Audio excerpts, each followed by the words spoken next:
நான் ஒவ்வொரு தடவையும் kitchen counter top cleaning video போடும்போதெல்லாம் அதுக்கு கீழே கமெண்ட் பார்த்தீங்கன்னா, அந்த பைப் கனெக்ஷன் இருக்குல்ல சிலிண்டருக்கு, அதில் பார்த்தீங்கன்னா ஒயிட் கலரில் இருக்கே அது என்ன சிஸ்டர் அப்படின்னு சொல்லிட்டு நிறைய பேர் கேட்டிருந்தீங்க.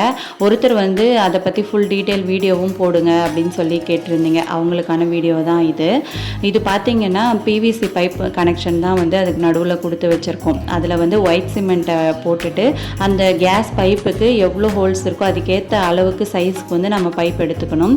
கொஞ்சமாக கட் பண்ணிவிட்டு அந்த ஹோல்ஸுக்கும் சரி மேலே வர பைப்புக்கும் கொஞ்சம் கேப் வர மாதிரி இந்த அளவுக்கு வந்து ஃபிக்ஸ் பண்ணிவிட்டு கீழே வந்து ஒயிட் சிமெண்ட் போட்டு அப்படியே ஃபிக்ஸ் பண்ணிட்டீங்க அப்படின்னா நம்ம தண்ணி ஊற்றினாலும் அது கீழே வந்து அந்த ஹோல்ஸ் வழியாக போயிட்டு ரொம்ப டேமேஜ் ஆகாது. எப்போவுமே நம்ம அப்படியே பைப் கனெக்ஷன் கொடுத்துட்டு விட்டுருவோம். அதுக்கான கிளிப்ஸ் எல்லாமே கூட ஆன்லைனில் தேடி பார்த்தோன்னா நமக்கு கிடைக்க மாட்டேங்குது அவ்வளோ சீக்கிரமாக. இந்த ஐடியா வந்து ரொம்ப நல்ல ஐடியா. ஆனால் ஒரே ஒரு விஷயம் என்னென்னா அந்த ஹோல்ஸ்க்கு ஏற்ற மாதிரி நம்ம கொஞ்சம் லூஸாக கனெக்ஷனை போட்டுக்கணும்.